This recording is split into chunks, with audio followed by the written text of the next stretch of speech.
Bonsoir frères et sœurs et bienvenue sur TV et Radio de Vie. Il est 20h pratiquement 45 heure de Paris et nous sommes bel et bien en direct sur TV et Radio de Vie. Merci Père pour ta grâce, ta bonté, ton amour et ces instants Seigneur que tu nous donnes à vivre. Merci pour nos bien-aimés qui sont connectés ce soir. Père, au nom de Yeshua, nous te prions, Adonai, Dieu d'Israël. Amen. Voilà, bonsoir Salomon, mon frère.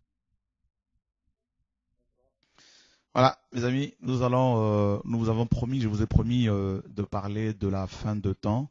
La dernière fois, j'avais parlé de dernier jour. Et donc, c'est une parole, c'est une promesse qui avait été faite. Donc, je tenais absolument à la tenir. Voilà, donc ce soir, justement, nous allons parler de la fin de temps. Et il y a une confusion chez beaucoup de chrétiens entre ces deux expressions, les derniers jours et la fin de temps. On a vu que l'expression les derniers jours l'expression les derniers jours a été utilisée pour la première fois par Jacob dans Genèse 49, juste avant sa mort. Il va convoquer, il va rassembler ses enfants, il va leur demander d'écouter leur père Jacob, et parce qu'il allait leur annoncer des événements qui allaient avoir lieu dans les derniers jours. Et donc Joël 2,28 justement nous dit que dans les derniers jours, Dieu dit qu'il allait répandre son esprit. Et on comprend que les derniers jours ont un rapport avec la naissance de l'Église, parce que dans Actes chapitre 2, Pierre a dit clairement que c'était les derniers jours. Voilà, donc il a fait référence à la prophétie de Joël. Donc les derniers jours, n'est-ce pas, ont commencé, n'est-ce pas, depuis la naissance de l'Église. Et ils prendront fin lors du retour justement de Yeshua. Voilà, donc les derniers jours ont un rapport avec l'âge de l'Église, avec la dispensation du Saint-Esprit. Et on y est justement. Voilà. Donc alors que l'expression la fin de temps fait référence aux nations, n'est-ce pas, aux nations. Les derniers jours, comme on l'a vu, fait référence, donc cette expression fait référence à la naissance de l'Église, n'est-ce pas, de la naissance de l'Église à son départ, n'est-ce pas, aux noces, tandis que l'expression la fin de temps, n'est-ce pas, a un rapport, fait allusion aux nations. Voilà, donc la fin de temps signifie, en fait, la fin de temps représente ou nous parle de ce temps que Dieu a donné aux nations pour qu'elles puissent s'auto-gouverner. Voilà. Donc, c'est un temps pendant lequel Israël, Jérusalem est, n'est-ce pas, livré aux nations. Alors, il est dit justement dans le livre d'Ecclésiaste chapitre 3. Ecclésiaste chapitre 3, c'est un passage que nous connaissons, que vous connaissez. Nous lisons à partir du verset 1er. Il y a un temps pour toute chose. Hein, il y a un temps pour tout, un temps pour toute chose sous les cieux. Un temps pour naître et un temps pour mourir, un temps pour planter, un temps pour arracher ce qui a été planté, un temps pour tuer, un temps pour guérir, un temps pour abattre et un temps pour bâtir, un temps pour pleurer et un temps pour rire, un temps pour se lamenter et un temps pour danser, un temps pour lancer des pierres et un temps pour ramasser des pierres, un temps pour embrasser et un temps pour s'éloigner des embrassements, un temps pour chercher et un temps pour faire perdre, un temps pour garder et un temps pour jeter, un temps pour déchirer, un temps pour coudre, un temps pour se taire et un temps pour parler, un temps pour aimer, un temps pour haïr, un temps pour la guerre et un temps pour la paix.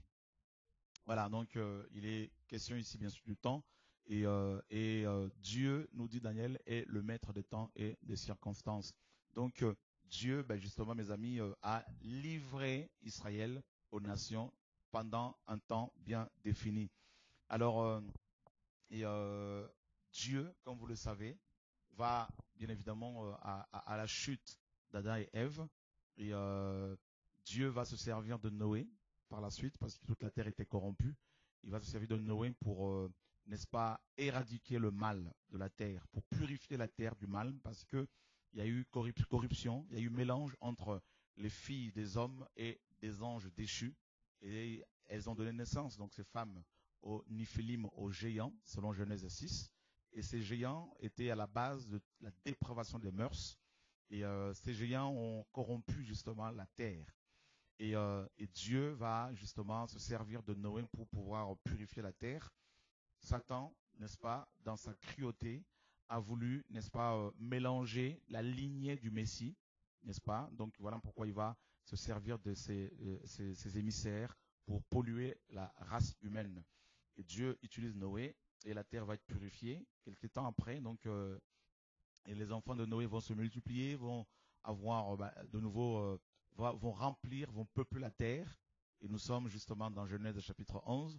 Et on apprend que les habitants justement de la terre, donc de l'époque, vont s'unir, vont unir leurs forces et dans le but de bâtir une tour dont le sommet toucherait le ciel. Et ils ont décidé, n'est-ce pas, de construire une ville, de bâtir une ville et une tour. Alors Dieu nous dit, Genèse 11 va descendre et confondre leur langage. Il va les disperser sur toute la surface de la terre. Et de cette justement confusion, Dieu va sortir un homme, donc Abraham. Et c'est comme si Dieu, par Abraham, va de nouveau créer des choses. Il va façonner, n'est-ce pas, mettre en place un projet, un plan provisoire en vue de la restauration de la race humaine. Et Dieu va sortir Abraham de la Mésopotamie. Et par Abraham, Dieu va, n'est-ce pas, se construire, bâtir une nation, n'est-ce pas? Donc Israël, on connaît un peu l'histoire. Ce peuple va se retrouver, n'est-ce pas, sous, comment dire, Joseph en Égypte pendant près de 430 ans. Et au bout de ces années, Dieu va envoyer Moïse pour sortir ce peuple de cet esclavage et pour l'amener dans le pays de Canaan. Et arrivé dans le pays de Canaan, bien avant d'arriver à Canaan, Dieu avait prévenu les Hébreux qu'il allait justement les frapper, les punir s'ils se détournaient de lui, n'est-ce pas? Nous sommes dans Deutéronome chapitre 28, Deutéronome chapitre 28, et nous lisons à partir du verset 49. Voilà, et Dieu dit, et l'Éternel fera partir de loin, des extrémités de la terre, une nation qui fondera sur toi d'un vol d'aigle, une nation dont tu ne comprendras point la langue. Une nation au visage farouche qui n'aura ni respect pour le vieillard, ni pitié pour l'enfant. Elle mangera le fruit de tes troupeaux et le fruit de ton sol, jusqu'à ce que tu sois détruit. Elle ne te laissera ni blé, ni mou, ni huile, ni portée de gros et de menu bétail, jusqu'à ce qu'elle t'ait fait périr. Elle t'assiégera dans toutes tes portes jusqu'à ce que tes murailles tombent, ces hautes et fortes murailles sur lesquelles tu auras placé ta confiance dans toute l'étendue de ton pays. Elle t'assiégera dans toutes tes portes dans le pays que l'Éternel, ton Dieu, te donne. Au milieu de l'angoisse et de la détresse où te réduira ton ennemi, tu mangeras le fruit de tes entrailles, la chair de tes fils et la chair de tes filles, ton Dieu t'aura donné, que ton Dieu t'aura donné. Voilà, donc Dieu, bien évidemment, annonce ici la captivité babylonienne, et donc des années avant que cela n'arrive, c'est-à-dire plus de 1500 ans avant, n'est-ce pas? Dieu, bien sûr, a annoncé aux Juifs qu'une fois qu'ils seraient arrivés à Canaan, ils l'abandonneraient, ils abandonneraient Yahweh, ils adopteraient les divinités des nations que Dieu chasserait devant eux. Et c'est exactement ce qui s'est passé une fois à Canaan. Les Hébreux, par Akab, notamment bien avant Akab, vont abandonner Yahweh, nous dit le livre de Juges, chapitre 2, pour servir Baal et Astarté. Ensuite, Akab, le roi d'Israël, n'est-ce pas, va carrément adopter des divinités comme Akab, comme Baal et Astarté, de manière officielle. Baal va devenir le dieu officiel, principal d'Israël, et en remplacement de Yahweh. Voilà, donc une fois à Canaan, les Hébreux, les enfants d'Israël, ont complètement rejeté Dieu. Et le Seigneur, notre Dieu, va envoyer des prophètes, va envoyer ses serviteurs dès le matin et matin, soir, pour avertir les Juifs, les Hébreux, pour les interpeller, pour les ramener à lui, mais ils n'ont pas voulu écouter. Et l'un de ces prophètes, justement, comme vous le savez, c'est Jérémie. Et alors nous sommes dans Jérémie chapitre 25. Et, voilà, au verset 11, tout ce pays deviendra une ruine, un désert, et ces nations seront asservies au roi de Babylone pendant 70 ans. Donc Jérémie, qui va être suscité par le Seigneur, justement, va prophétiser, va matin, midi, soir prophétiser dans le but de ramener les Hébreux au Seigneur, mais ils n'ont pas voulu écouter. Et pendant près de 23 ans, Jérémie va prophétiser, va crier, n'est-ce pas, devant le temple de Jérusalem pour que ses compatriotes, n'est-ce pas, obéissent au commandement de Yahweh, mais ils vont, n'est-ce pas, raidir leur coup. Et Dieu, malheureusement, va devoir, n'est-ce pas, exécuter la prophétie qu'il avait donnée 1500 ans avant, à peu près, avant, par Moïse. Mais bien avant cela, mes amis, Dieu va encore envoyer d'autres prophètes, n'est-ce pas, Osée, tout ça, Michée, qui vont venir, qui vont prophétiser, mais le peuple n'a pas voulu écouter. Et qu'est-ce qui va se passer avant que l'armée babylonienne n'arrive sur Jérusalem, ne fonde sur Jérusalem? Nous sommes dans Ézéchiel chapitre 8. Eh bien, là, on apprend que le temple de Jérusalem était souillé. Sur les murs du temple, il y avait toutes sortes de figures, n'est-ce pas? Des anciens même, n'est-ce pas? 70 anciens adoraient le soleil. Des femmes pleuraient Tammuz. Et donc, il y avait vraiment du n'importe quoi. Le temple était souillé et Dieu n'était plus, n'est-ce pas, adoré correctement. Manassé, l'un des rois hébreux, juifs, avait carrément sacrifié, donc faisait sacrifier ses enfants à Moloch. Et il avait introduit dans le temple de Jérusalem, vous vous rendez compte, frères et sœurs, dans 2 Rois chapitre 21, Manassé avait introduit dans le temple de Jérusalem l'autel de Baal et la statue d'Astarté. Et il avait établi également dans ce temple des prostituées, hommes et femmes. Et donc il y avait des orgies dans le temple, et des lesbiennes, des homosexuels, il y avait de tout dans le temple de Jérusalem. Et Dieu, n'est-ce pas, dans Ézéchiel chapitre 11, va parler à son prophète, et on apprend justement dans Ézéchiel 11, au verset 22, et il est dit, les chérubins, n'est-ce pas, déployèrent leurs ailes accompagnés des roues, et la gloire du Dieu d'Israël était sur eux en haut. La gloire de l'Éternel s'éleva du milieu de la ville, et elle se plaça sur la montagne qui est vis-à-vis de l'orient de la ville. L'Esprit m'enleva et me transporta en Chaldée auprès des captifs en vision. Et par l'Esprit de Dieu. Et la vision que j'avais eue disparut au-dessus de moi. Voilà. Donc, la gloire de Dieu, frères et sœurs, justement, va quitter la ville de Jérusalem, va également quitter le temple. Donc, si vous lisez tout le chapitre 11. Voilà. Donc, Dieu va mettre fin à la théocratie à partir de cette date. La gloire quitte Jérusalem, le temple également. Donc, Dieu n'était plus le roi d'Israël. Rappelez-vous bien, dans 1 Samuel 8, le peuple avait rejeté Yahweh pour, n'est-ce pas, un roi humain, un homme. Dieu était rejeté. Et la gloire quitte le temple. Et vous savez que quand la gloire du Seigneur quitte un ministère, une maison, une église, ben ce sont les démons, bien sûr, qui vont prendre place. Et c'est exactement ce qui s'est passé. Tant que la gloire de Dieu était à Jérusalem, les nations ne pouvaient pas la fouler aux pieds. Tant que la gloire de Dieu était dans le temple à Jérusalem, les Babyloniens, les Égyptiens, les Éthiopiens, les ennemis des Juifs, les Philistins notamment, les Moabites, les Ammonites, ne pouvaient pas y accéder, ne pouvaient pas accéder à la ville. Parce que Dieu gardait cette cité. Et malheureusement, à cause du péché, la gloire va partir après plusieurs avertissements. Et la gloire va quitter le temple. Et là, à partir de cet instant, justement, la gloire, Dieu va livrer Jérusalem aux nations. Dieu avait choisi ce peuple pour qu'au travers de lui, n'est-ce pas, les nations accèdent à la parole, à la lumière, à la vérité. Mais comme ce peuple a rejeté l'évangile, le Seigneur, Dieu, eh bien, il va être livré aux nations.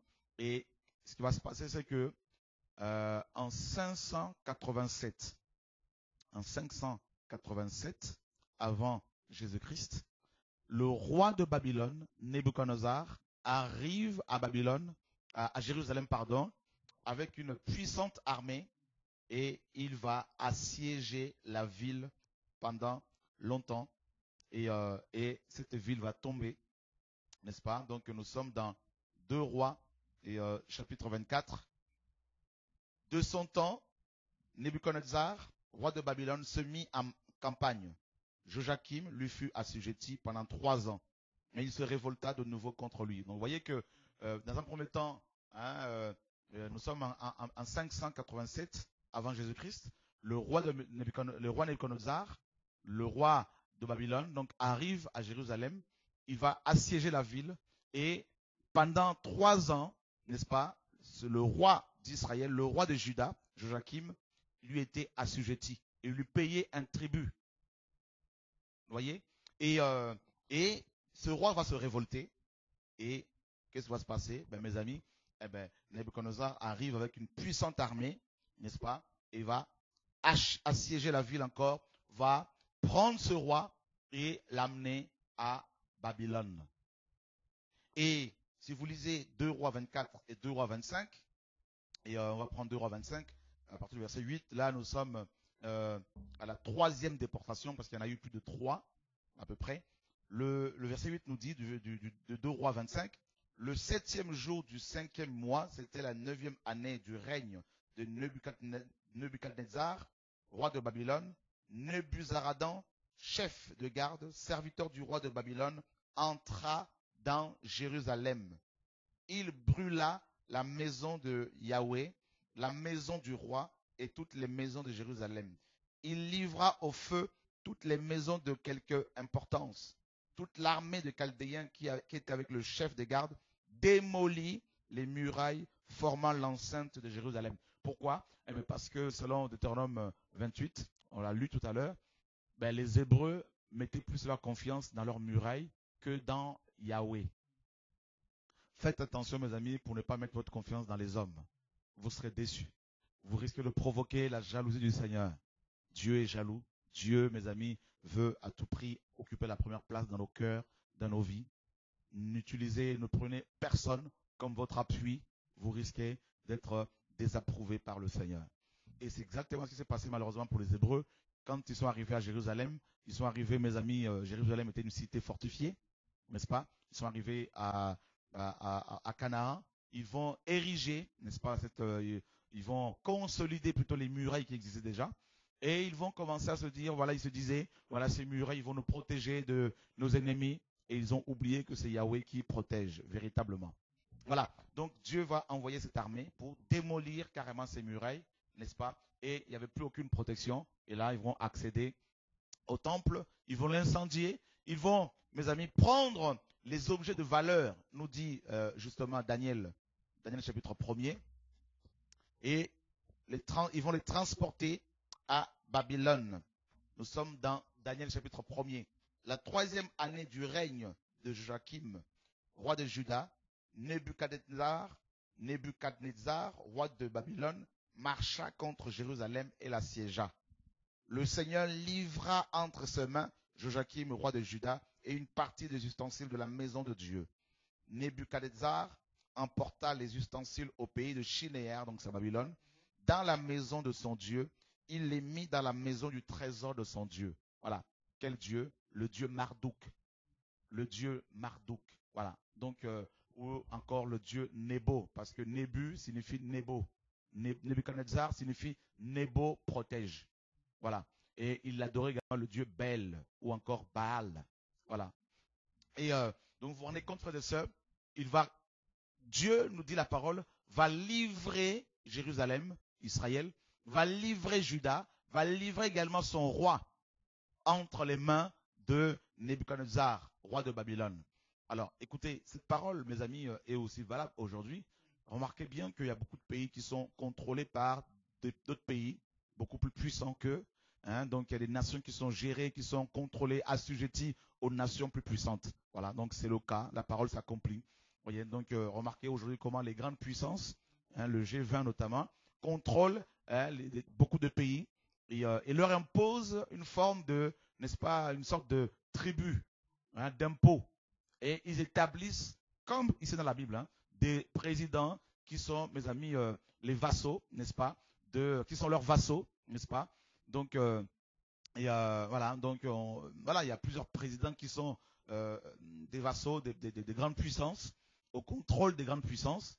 Voilà, donc la parole ne fait que se répéter, l'histoire se répète, la parole s'accomplit, elle est digne de confiance cette parole, merci Seigneur. Voilà, donc voilà, donc là, Dieu livre Jérusalem. Dieu, mes amis, est celui qui livre également des pays aux puissances, aux grandes puissances. Et il y a beaucoup de pays africains, par exemple, qui avaient reçu la parole de Dieu. Donc, je prends le cas de mon pays d'origine, la RDC, le Congo Kinshasa, et un pays qui a reçu la parole du Seigneur, un pays qui a été visité par le Seigneur, un pays qui a connu des grands hommes et femmes de Dieu, et en même temps, malheureusement, beaucoup parmi les fils et les filles de la foi de ces hommes de Dieu, se sont éloignés du Seigneur pour aller avec des femmes d'autrui, pour détourner l'argent du Seigneur et voler l'argent du Seigneur. Et Dieu a envoyé des prophètes matin, midi, soir, ils n'ont pas voulu écouter. Et qu'est-ce qui va se passer? Dieu a livré cette nation aux grandes puissances qui viennent sur place pour la dépouiller. Et du coup, beaucoup de Congolais se retrouvent dans le monde entier, voilà, comme des Juifs. Vous voyez, l'histoire ne fait que se répéter. Il n'y a rien de nouveau sur la terre. Il n'y a pas que le Congo, Kinshasa. Il y a aussi beaucoup d'autres pays comme le Congo-Brazza, comme la Côte d'Ivoire, n'est-ce pas? Donc d'ailleurs, nous avons un exemple flagrant de la Côte d'Ivoire avec ce qui s'est passé avec le président Laurent Gbagbo, qui n'a pas prêté attention aux interpellations du Seigneur, qui s'est entouré de faux prophètes, des prophètes de Baal, qui se servent de la Bible, qui se servaient de la Bible et qui continuent à le faire, et qui prophétisaient par des faux dieux. Ils lui ont, n'est-ce pas, suscité, ils ont engendré dans son cœur une fausse espérance. Qu'est-ce qui va se passer? Le président Gbagbo se retrouve actuellement avec son lieutenant Blé Goudé, se retrouve à La Haye, à la Cour pénale internationale, actuellement en Hollande. Voilà, donc, et voilà comment ça se passe. Et les grandes puissances viennent, bien sûr, et ils viennent établir leurs vassaux, voilà, leurs subordonnés, voilà, qu'ils contrôlent, qu'ils gèrent, qu'ils manipulent, tout ça. Et puis, voilà, donc l'histoire se répète. Il n'y a rien de nouveau sur la terre. La Bible est vraie, la parole de Dieu est digne de confiance, frères et sœurs. Et laissez-moi vous dire qu'il n'y a pratiquement aucune nation actuellement qui n'est pas sous le contrôle d'une puissance, mes amis, internationale, multinationale, et, voilà, donc supranationale. Donc on est vraiment ici dans les temps des nations également, c'est-à-dire le temps des nations représente cette période pendant laquelle Dieu, n'est-ce pas, va laisser les nations s'auto-gérer, s'auto-diriger et voilà, pour leur montrer à quel point elles sont, mes amis, folles, ces nations bien sûr, comment elles sont incapables de s'auto-gérer, n'est-ce pas? Donc comme un enfant qui veut toucher au feu, on va l'avertir pour lui dire que le feu brûle. S'il ne veut pas écouter, on le laisse toucher le feu. Voilà, donc c'est exactement ce que Dieu a fait avec les Hébreux. Les nations, mes amis, ont été comme mandatées par Dieu, n'est-ce pas, autorisées par le Seigneur pour s'autogérer, pour aussi un peu, comment dire, posséder, contrôler la ville sainte, voyez, la cité de David, Jérusalem. Voilà, donc vous comprendrez également pourquoi Jérusalem est au centre des informations, n'est-ce pas, pourquoi à chaque fois on parle justement de cette ville. Voilà, donc vous avez vu une petite image du pain quotidien. Alors, c'est pas fait exprès. Je crois que c'est un petit lapsus, donc visuel. Voilà. Donc, que le Seigneur soit béni en tout cas pour nos orphelins, n'est-ce pas, qui sont encouragés, bénis, fortifiés par Yeshua, notre Maître. Alléluia, gloire à Dieu. Frères et sœurs, voilà. Donc, donc ce qui s'est passé avec Israël, je tiens à le souligner, se passe également avec beaucoup de nations actuellement. Pour votre information, la plupart des nations africaines sont sous le contrôle des grandes puissances et sont gérées, manipulées, contrôlées, dominées. Donc voilà. Et vous avez également actuellement, vous savez ce qui se passe également en Ukraine actuellement. Donc l'Ukraine également est entrée voilà, sous la domination, sous le contrôle et, des Nations Unies, n'est-ce pas? Donc, voilà, donc avec l'OTAN, tout ça, et voilà, donc c'est exactement ce qui se passe et, actuellement. Donc, nous sommes justement dans les temps des nations. Voilà, frères et sœurs. Et c'est incroyable de voir à quel point les Écritures sont dignes de foi, dignes de confiance, frères et sœurs.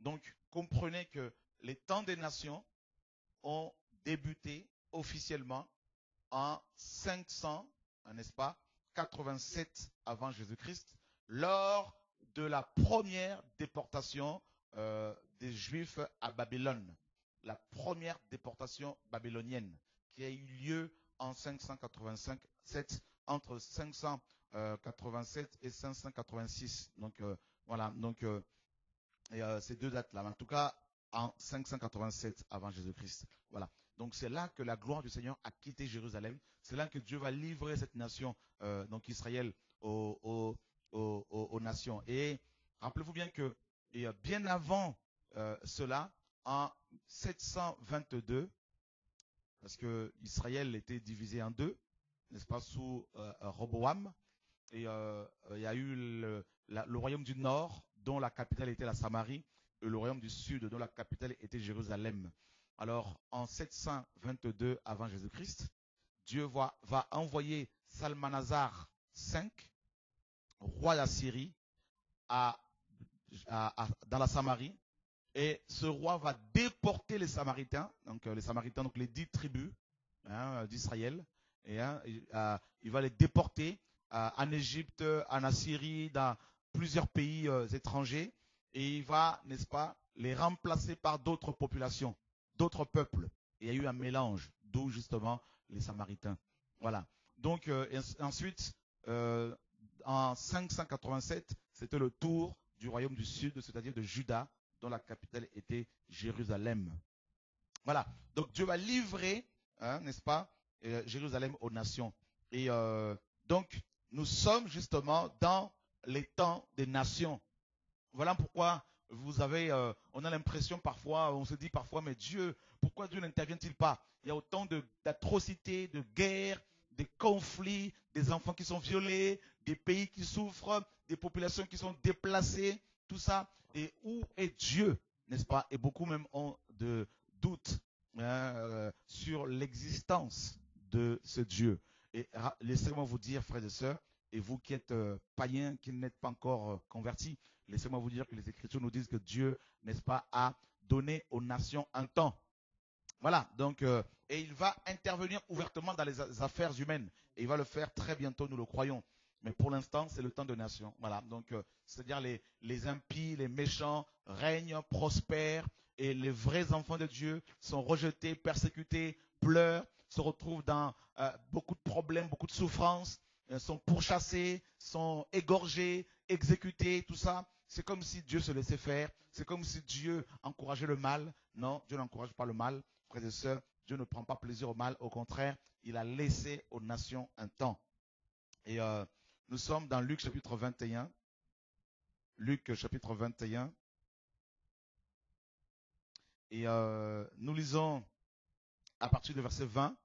Lorsque vous verrez Jérusalem investie par des armées, sachez alors que sa désolation est proche. Alors que ceux qui seront en Judée fuient dans les montagnes, que ceux qui seront au milieu de Jérusalem en sortent, et que ceux qui seront dans les champs n'entrent pas dans la ville. Car ce seront des jours de vengeance pour l'accomplissement de tout ce qui est écrit. Malheur aux femmes qui seront enceintes et à celles qui allaiteront en ce jour-là.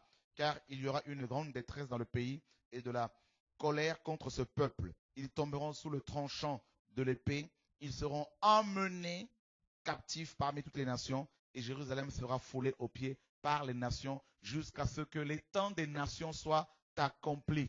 Voilà, achevé. Donc vous voyez que Jésus-Christ ici, mes amis, au 1er siècle, va également annoncer, confirmer, mes amis, que les nations avaient reçu de Dieu, n'est-ce pas, l'autorisation de gouverner, de régner, mes amis, et d'écraser aussi d'autres peuples. C'est terrible. Et pourquoi? Parce que Israël, les Hébreux, les Juifs avaient rejeté n'est-ce pas, la Torah, la parole de Dieu. Voilà. Donc, et ici, Jésus, dans Luc 21, va répondre en fait à la question des apôtres.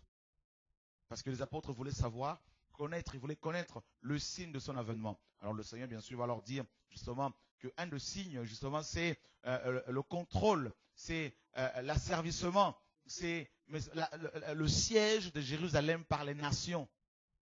Et remarquez bien que à chaque fois vous allumez, à chaque fois vous écoutez des informations, on ne cesse de parler de Jérusalem. Car Jérusalem, Israël, est une horloge de temps. Voilà. Dieu l'a fait exprès. Donc, parce que, justement, l'histoire des nations va s'achever là. C'est là que, mes amis, aura lieu la troisième guerre mondiale. C'est là que débutera, je dirais plutôt, la troisième guerre mondiale, Armageddon. C'est là aussi qu'aura lieu le jugement des nations, dans la vallée de Josaphat, selon, comment dire, Joël 3. Voilà, donc vous comprenez bien que les nations, Dieu veut que le regard des nations, n'est-ce pas, se focalise sur ce bout de terre, n'est-ce pas, qu'est Israël. Donc ce conflit palestino-israélien, mes amis, n'est rien d'autre que, mes amis, la prophétie, l'accomplissement de la prophétie. C'est l'horloge de Dieu. Cette nation, donc Israël, est une horloge, une des horloges, parce qu'il y en a au moins trois.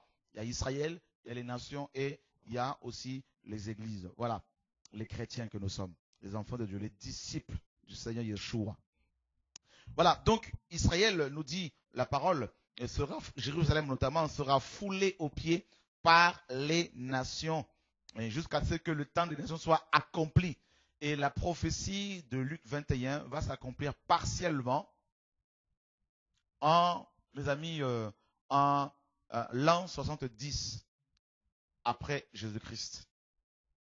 En l'an 68, écoutez bien, en l'an 68, après Jésus-Christ plutôt, en 68 après Jésus-Christ, un Grec, selon les historiens, va sacrifier un oiseau, n'est-ce pas, dans une synagogue, et cette profanation va provoquer la colère des zélotes, des juifs orthodoxes, et cette révolte, justement, cette provocation va, n'est-ce pas, pousser les juifs à étendre leur révolte sur les occupants, c'est-à-dire les Romains, et ils vont maintenant, mes amis, demander le départ des Romains, et cette révolte donc va durer 2 ans, et 2 ans après, l'empereur romain Vespasien va envoyer son fils Titus, qui est à l'époque général, pour mater la rébellion. Donc nous sommes en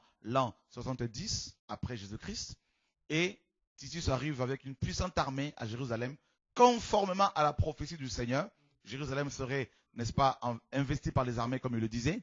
Titus arrive avec une puissante armée, va assiéger la ville, n'est-ce pas? Et les Juifs vont lutter, mais ils vont perdre.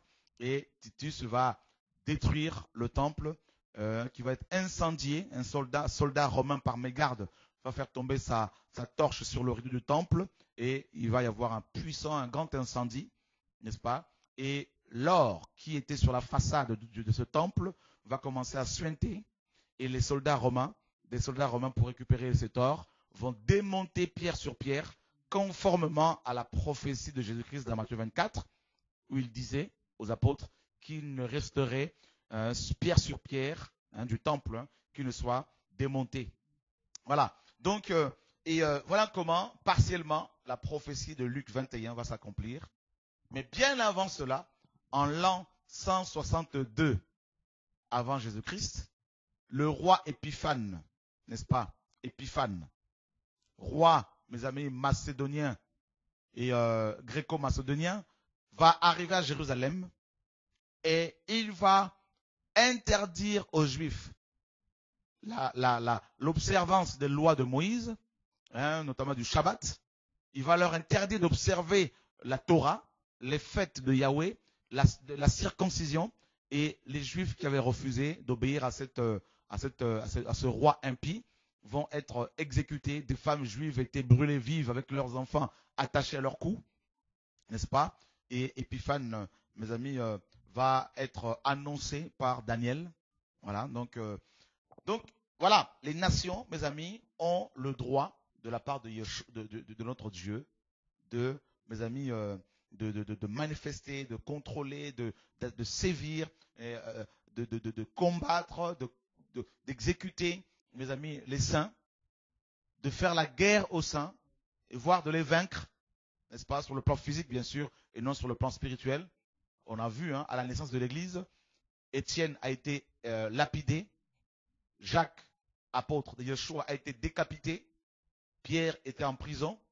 Donc vous voyez bien que les temps des nations, mes amis, c'est un temps pendant lequel les nations, mes amis, peuvent nous faire la guerre, nous qui aimons la vérité, nous qui voulons marcher selon la vérité. Voilà pourquoi, mes amis, les vrais chrétiens ne peuvent pas s'associer, ne peuvent pas être, mes amis, acceptés, ne pourront pas être acceptés par les gens de ce monde. Les vrais chrétiens ne peuvent être qu'abandonnés, persécutés par les hommes de ce monde, par les rois de ce monde, par les politiques, parce que, mes amis, parce que ces chrétiens prêchent un message qui va à l'encontre des idéaux des hommes de ce monde. Voilà. Donc, parce que justement, on est étrangers et voyageurs sur la terre, nous dit la parole de Dieu. Donc, les temps des nations, mes amis, comme vous le savez, ont débuté, ont commencé en 587 avant Jésus-Christ, tandis que les derniers jours ont commencé il y a 2000 ans avec la naissance de l'Église selon Acte 2. Allons dans Apocalypse chapitre 11. Versets 1er et 2. On me donna un roseau semblable à une verge en disant, lève-toi et mesure le temple de Dieu, l'autel et ceux qui y adorent. Mais le parvis extérieur du temple, laisse-le de côté et ne le mesure pas, car il a été donné aux nations et elles fouleront aux pieds la ville sainte pendant 42 mois. Donc on sait que par rapport au temps de nations, il y a une autre parenthèse, c'est-à-dire un temps de temps, n'est-ce pas, qui correspond, un temps de temps correspond à 3 ans et demi de la grande tribulation. Et pendant cette période-là, nous dit la parole, il va y avoir justement la guerre d'Armageddon, selon cette parole, c'est-à-dire les nations vont converger vers Jérusalem pour l'assiéger, selon Joël 3, pour l'attaquer. Et Joël 3 nous dit que des femmes juives seront violées, des enfants des jeunes gens seront, n'est-ce pas, vont être obligés à se prostituer. Et beaucoup de Juifs, de nouveau, vont quitter Jérusalem pour s'exiler dans les nations, comme cela s'est passé en l'an 70 après Jésus-Christ, lorsque Titus, comme on l'a vu, n'est-ce pas, a détruit le temple de Jérusalem, et les Juifs se sont, mes amis, expatriés dans le monde entier. Voilà pourquoi nous avons des Juifs dans le monde entier, des Juifs africains, éthiopiens, noirs, des Juifs américains, indiens, chinois, de tout. Voilà. Donc, que Dieu soit béni pour l'accomplissement de sa parole. Donc, les temps des nations, frères et sœurs, on y est. On y est. Donc, que personne ne vous dise, vous chrétiens, que c'est vous qui, c'est nous l'Église, qui allons établir le royaume de Dieu sur la terre de manière visible, c'est faux. Parce que Dieu a laissé, n'est-ce pas, a donné aux nations l'autorité pour gouverner. Et Satan est à leur tête. Il est appelé le Dieu de ce siècle. Donc ce n'est pas l'Église qui mettra fin au temps des nations. Non, c'est Dieu lui-même. C'est Jésus-Christ lui-même, lors de son retour visible, c'est lui qui mettra fin au temps de nations. C'est lui qui mettra fin à la guerre d'Armageddon, lors de son retour, frères et sœurs. Donc, ne pensez pas que nous avons, vous savez, il y a une forme de triomphalisme, n'est-ce pas? Et complètement, mes amis, absurde, complètement, ce qui rend les gens aveugles. Cet enseignement qui fait croire aux chrétiens qu'ils vont triompher de ce monde, des rois de ce monde, pour mettre sur pied le royaume de Dieu sur la terre. Mais quel orgueil, mes amis. Quelle confusion, c'est grave, mes amis, d'entendre de tels enseignements qui, mes amis, gonflent les chrétiens comme du levain qui fait gonfler, n'est-ce pas, une pâte. Pendant la dispensation des nations, pendant le temps des nations, les vrais chrétiens seront persécutés. Les vrais chrétiens connaîtront des tribulations. Le Seigneur a dit, vous aurez des tribulations dans le monde. Si on m'a aimé, on vous aimera. Donc les vrais chrétiens ne seront jamais aimés. Si vous voyez des pasteurs, des prophètes qui sont adulés, qui sont acclamés, qui sont, mes amis, dans les associations ici, avec d'autres pasteurs, posez-vous des questions. Parce que les vrais pasteurs, les vrais messagers, les vrais apôtres, les vrais prophètes sont souvent solitaires. Comme Hébreux 11 le dit, des hommes dont le monde n'est pas digne, n'étaient pas dignes, qui erraient dans les antres de la terre, dans les cavernes, dans les rochers. Vous voyez, c'est ça, mes amis, l'évangile véritable. Donc les vrais pasteurs ne sont pas dans les fédérations, ne sont pas dans les associations, parce que ces fédérations sont contrôlées par le Dieu de ce monde, par le Dieu de ce siècle, Lucifer, qui est à la tête des gouvernements de ce monde. C'est pour ça que les vrais chrétiens ne peuvent pas s'engager dans la politique. C'est impossible. Sinon, mes amis, ils vont se souiller, ils vont se compromettre. Parce que le gouvernement actuel, la manière dont les gouvernements des hommes, mes amis, sont organisés, c'est complètement, mes amis, démoniaque. On a les maçons, les rosicruciens, les confréries démoniaques, mes amis, qui sont des lobbies très puissants derrière la plupart des gouvernements, si ce n'est que tous. Donc, des organisations ecclésiastiques, politiques, des ONG qui sont derrière, mes amis, qui influent sur les politiques, sur les décisions prises par nos gouvernants, nos dirigeants. Donc, quand on est chrétien, si on est chrétien et qu'on veut marcher dans la sanctification, on ne peut pas s'engager dans la voie de la politique, c'est pas possible. Ce n'est pas ce que Jésus-Christ nous a recommandé. Donc voilà, c'est de l'utopie que de croire que l'on peut changer le système politico-religieux. C'est Jésus-Christ qui est la pierre qui se détache sans le secours d'aucune main, selon Daniel 2, et qui mettra, mes amis, fin à ce système. Et ce n'est pas l'Église. Et voilà pourquoi nous devons être correctement enseignés sur la prophétie biblique. Parce que ce soir, il est question justement de la prophétie biblique. Donc, on vous a dit que c'est Jésus-Christ qui mettra fin au système, mes amis, politico-religieux actuel, qui est dirigé par Lucifer, bien sûr. Voilà. Donc, Daniel 2 nous dit, et au verset 44, Daniel 2, 44, dans le temps de ces rois, et on y est là, c'est-à-dire le temps des nations, dans le temps de ces rois, il y en a plusieurs, donc c'est le gouvernement mondial, c'est le nouvel ordre mondial, qui a été proclamé le 2 avril 2009, pour votre information, par Gordon Brown, donc l'ex-premier ministre de la Grande-Bretagne. Voilà, dans le temps de ces rois, le Dieu des cieux suscitera un royaume qui ne sera jamais détruit et qui ne passera point sous la domination d'un autre peuple. Il brisera et détruira tous ces royaumes-là et lui-même subsistera éternellement. C'est ce qui indique la pierre que tu as vue se détacher de la montagne sans le secours d'aucune main et qui a brisé le fer, les reins, l'argile, l'argent et l'or. Voilà, donc c'est terrible. Et ce royaume-là, justement, c'est le roi Messie, Yeshua. Alléluia. Et il est dit dans Daniel 2, justement, au verset 34, « Tu regardais lorsqu'une pierre se détacha sans le secours d'aucune main, frappa les pieds de fer et d'argile de la statue et les mit en pièces. Alors le fer, l'argile, les reins, l'or et l'argent furent brisés ensemble et devinrent comme la balle qui s'échappe du nerf en été. Le vent les emporta et nulle trace n'en fut retrouvée. Mais la pierre qui avait frappé la statue devint une grande montagne et remplit toute la terre. » Donc la pierre ici, on sait tous, c'est le roc, c'est le rocher, c'est Yeshua, le Messie, Jésus-Christ de Nazareth, c'est notre maître. Alléluia, gloire à Dieu.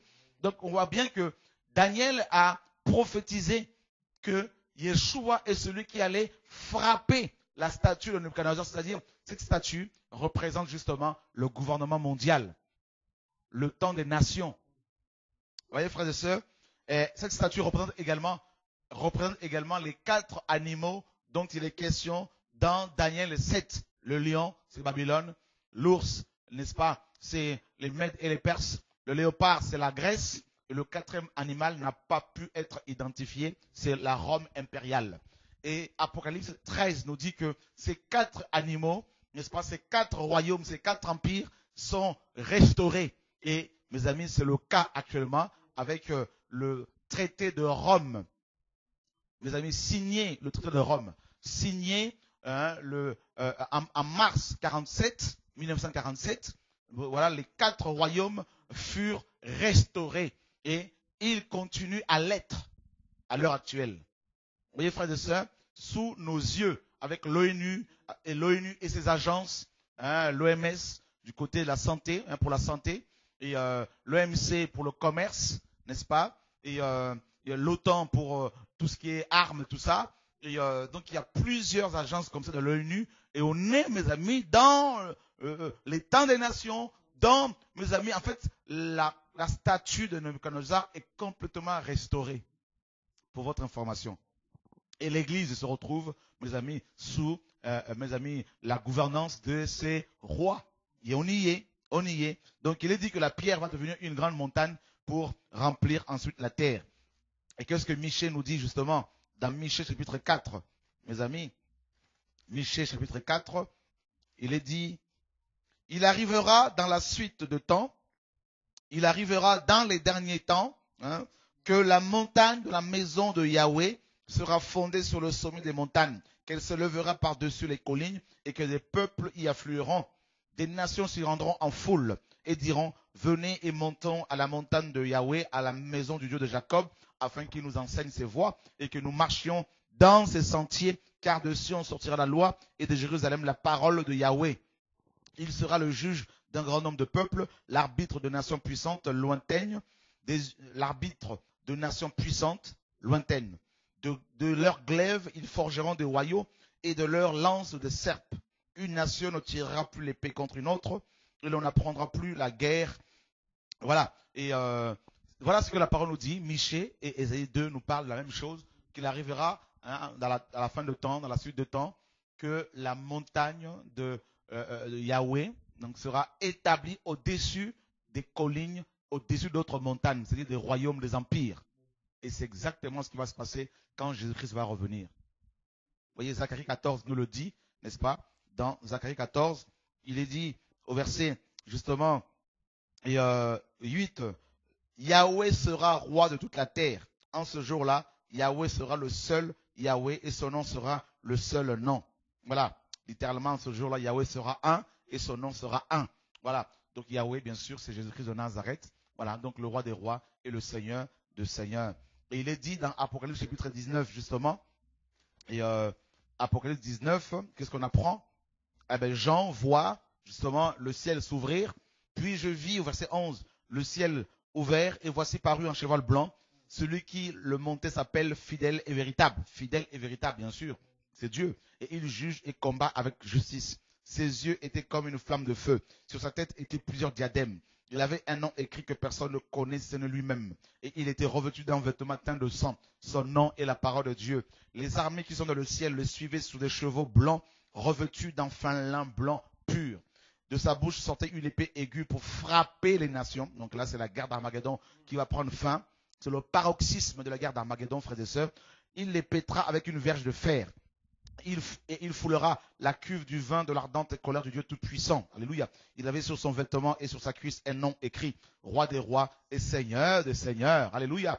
Et je vis un ange qui se tenait dans le ciel. Il cria d'une voix forte, disant à tous les oiseaux du ciel, qui volaient au lieu du ciel, venez, rassemblez-vous pour le grand festin de Dieu, afin de manger la chair des rois et la chair des chefs militaires, la chair des puissants, la chair des chevaux et de ceux qui les montent, la chair de tous, libres et esclaves, petits et grands. Et je vis la bête, là c'est l'homme impie, et les rois de la terre, et leurs armées rassemblées pour faire la guerre à celui qui était assis sur le cheval et à son armée. Alléluia, gloire à Dieu. Oh, alléluia. Et la bête fut prise, et avec elle le faux prophète. Là c'est la papauté. C'est l'ensemble des faux pasteurs, des faux apôtres, de la fausse église, la religion, le syncrétisme que nous sommes en train de vivre, de voir se matérialiser aujourd'hui, mes amis. Mes amis. Et la parole nous dit, et j'ai vu le faux prophète qui avait fait devant elle, devant l'homme impie, la bête. Les prodiges par lesquels il avait séduit ceux qui avaient pris la marque de la bête et adoré son image. Ils furent tous les deux jetés vivants dans les temps ardents de feu et de soufre. Et les autres furent tués par l'épée qui sortait de la bouche de celui qui était assis sur le cheval. Et tous les oiseaux se rassasièrent de leur chair. Alléluia, gloire à Dieu. Vous voyez que le Seigneur dit ici, le Seigneur dit dans Matthieu 24, on nous parle des oiseaux qui vont se rassasier de leur chair. Et qu'est-ce que Matthieu 24 nous dit, frères et sœurs? Justement, alléluia, gloire à Dieu. Et Matthieu 24 nous dit ceci, au verset 28, en quelque lieu que soit le cadavre, là s'assembleront les vautours. Donc Dieu va appeler des vautours pour manger les cadavres des généraux actuels qui refusent l'évangile. Dieu va, mes amis, envoyer des vautours pour manger des présidents, des rois, des autorités qui refusent de se sanctifier, mes amis. Oh, que Dieu nous garde, frères et sœurs. C'est la fin de la guerre d'Armageddon, frères et sœurs. Et la parole nous dit justement, par rapport à cette guerre, parce que les temps des nations, mes amis, le paroxysme du temps des nations, c'est la guerre d'Armageddon.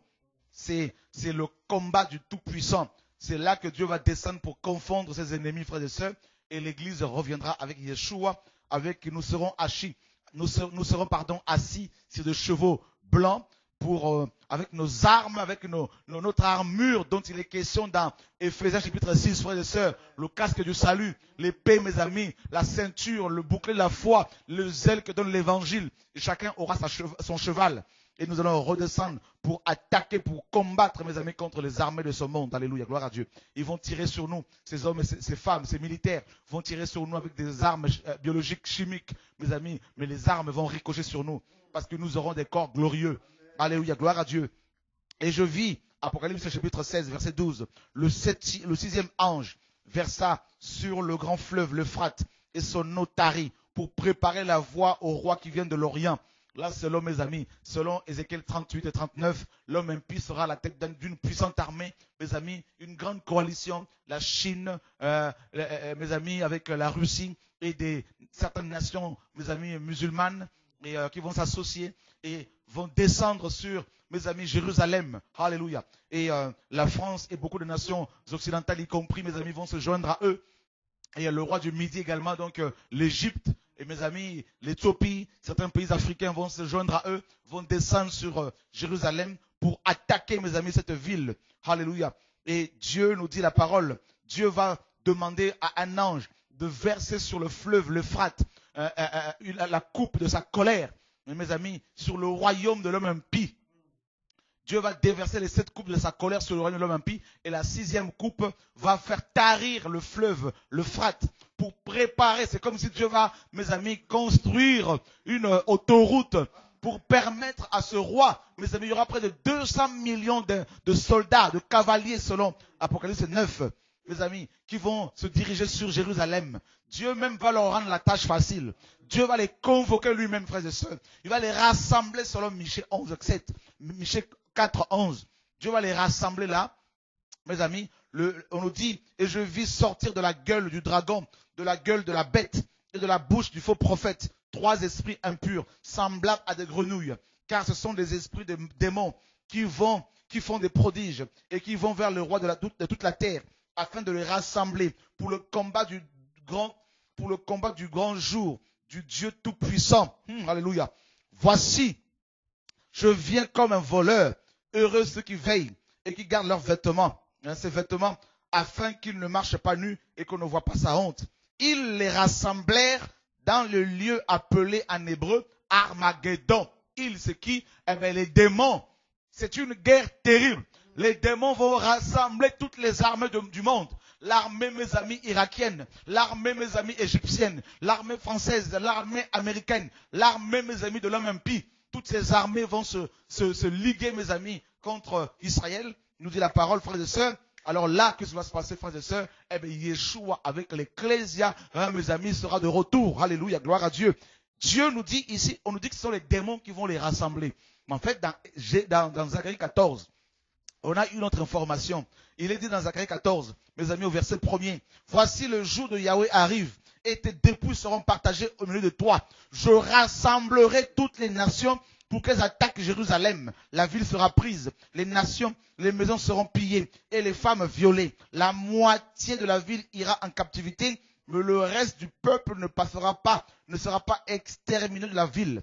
L'Éternel paraîtra, Yahweh paraîtra, Yahweh viendra, mes amis, et il combattra ces nations. C'est Dieu qui va combattre ces nations, frère. C'est le paroxysme du temps des nations, c'est la pierre angulaire qui vient pour combattre avec l'épée de sa bouche. Oh, alléluia, mes amis. Et là, s'accomplira la prophétie, mes amis, d'Ésaïe 54, 17. Toute arme forgée contre toi sera sans effet. Alléluia. Là, s'accomplira la prophétie de Psaume 91. Que 1000 tombent à ta gauche, 10 000 à ta droite. Tu ne seras pas atteint. Et nous sommes, mes amis, alléluia. Oh, j'aime la parole. Nous sommes dans Michée, mes amis, la Michée. Je sais que vous aimez l'évangile. Nous sommes dans Michée, frères et sœurs. Michée, chapitre 4, frères et sœurs. Michée 4, 11. Et Dieu nous dit, maintenant plusieurs nations se sont rassemblées contre toi. Qu'elles soient profanées, disent-elles, et que nos yeux se rassasient dans Sion. Mais elles ne connaissent pas les pensées de Yahweh. Elles ne comprennent pas ses desseins. Elles ignorent qu'il les a rassemblées comme des gerbes dans l'air. Fille de Sion, lève-toi et foule. Je te ferai une corne de fer et des ongles de rein, et tu broyeras des peuples nombreux. Tu consacreras leurs biens à l'Éternel, leur richesse au Seigneur de toute la terre. Alléluia. Oh my God. Oh, c'est magnifique, frère, c'est glorieux ce qui va se passer là, mes amis, là. Alléluia. Oh, alléluia, Dieu de gloire. Nous sommes dans Joël 3. Car voici en ce jour, en ce temps-là, quand je ramènerai les captifs de Juda et de Jérusalem, je rassemblerai toutes les nations et je le ferai descendre dans la vallée de Josaphat. Là, j'entrerai en jugement avec elles au sujet de mon peuple d'Israël, mon héritage qu'elles ont dispersé parmi les nations, et au sujet de mon peuple, de mon pays, qu'elles se sont partagées. Voilà. C'est terrible, frères et sœurs. C'est terrible. Ça va être glorieux ce jour-là, mes amis. Pour l'instant, nous pleurons, c'est vrai, parce que ce n'est pas notre temps. Pour l'instant, comme Jésus-Christ disait, c'est votre heure et l'heure du royaume des ténèbres. Pour l'instant, nous souffrons, nous, l'église véritable.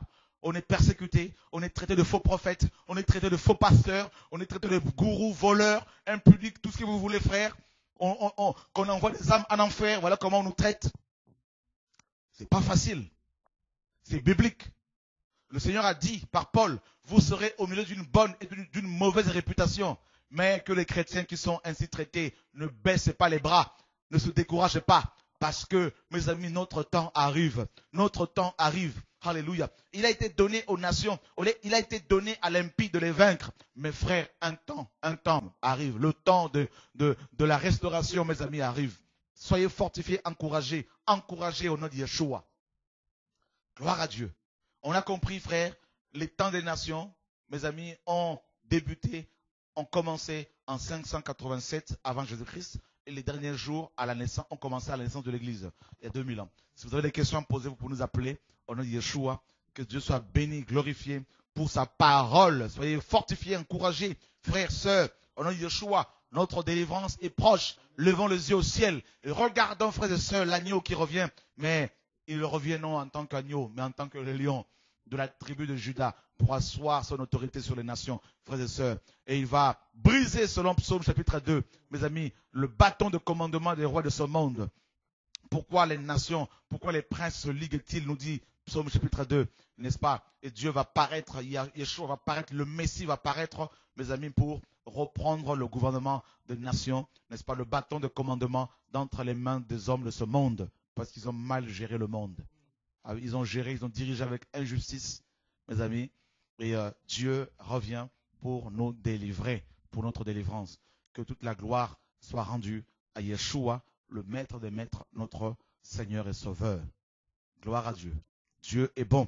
Voilà, donc vous commencez à nous appeler pour partager, voilà, cette courte parole prophétique pour nous encourager à tenir, à rester debout, à ne pas céder à la tentation, aux belles promesses qui peuvent paraître belles, hein, de l'ennemi, bien sûr, les promesses de l'ennemi qui peuvent paraître, je dis, belles alors qu'elles ne le sont pas. Parce que derrière ces promesses, derrière ces choses qui paraissent, mes amis, beaux, belles, il y a la mort. Voilà. Voilà, donc je ne sais pas si l'équipe technique, nous avons quelqu'un en ligne. Voilà. Alors, bonsoir. Oui, bonsoir. Oui. Oui, bonsoir. Je m'appelle... je suis une sœur, la sœur Espérance Magali. En fait, j'avais une question, c'est par rapport... Est-ce que vous pouvez vous éloigner de votre ordinateur, s'il vous plaît? frère. Donc, en fait, ma question est par rapport à l'enlèvement et cette guerre d'Armageddon, parce que j'avais fait un cours biblique, et puis là, on nous avait enseigné que, en fait, l'Église sera d'abord enlevée, et puis la guerre d'Armageddon sera après cet enlèvement. Donc, j'ai l'impression que c'était pas tout à fait, en fait, comme ce que vous expliquiez. Si, l'Église sera enlevée parce que ce soir, l'enseignement n'était pas sur l'enlèvement de l'Église. Bien sûr, l'Église sera enlevée et j'ai bien dit que l'Église reviendra avec l'époux. D'accord. Et puis, eux, ils vont donc participer à cette guerre d'Armageddon. Bien sûr, parce que nous serons assis sur le chevaux. D'accord, ok. Oui, alors, ok, c'est vrai, je me rappelle maintenant de ce passage-là. Vous avez effectivement dit qu'on reviendra assis chacun sur un cheval. Voilà. Cette fois-là, c'est à ce moment qu'il y aura le règne. Et c'est à ce moment qu'on parle aussi de l'avènement. C'est ça l'avènement, c'est juste. C'est ça l'avènement du Seigneur. L'avènement du Seigneur, c'est ça. L'avènement, parousia, présence. La présence du Seigneur, visible. D'accord, ok. Ok, merci beaucoup. Que Dieu soit béni. Oui, bonne soirée, merci. Soyez bénis. Voilà, Dieu est bon. Merci, frères et sœurs. Merci pour merci à cet appel pour la sœur. Merci à la sœur pour cet appel. Voilà, donc bien sûr l'enlèvement aura lieu parce qu'il y a des gens qui de plus en plus de gens qui remettent en cause l'enlèvement de l'Église. L'Église sera bel et bien enlevée, ça n'y a pas de problème. Nous connaîtrons, nous irons aux noces. Parce que Apocalypse 19 nous dit que nous sommes conviés aux noces de l'agneau. Nous sommes l'épouse de l'agneau, donc c'est normal que nous participions aux noces. Voilà. Et le Seigneur ne nous a pas destiné à la colère à venir. Mais l'Église connaîtra bien sûr les tribulations. Ça a toujours été son lot. Voilà. Donc on a toujours été persécutés, donc ça c'est pas nouveau. Allô, bonsoir. Ah, il n'y a pas quelqu'un en ligne. Voilà. Donc on va s'arrêter là. Que Dieu soit béni, frères et sœurs. Alors, bonne continuation, bon courage dans l'œuvre du Seigneur. Au nom de Yeshua. Amen. Au revoir.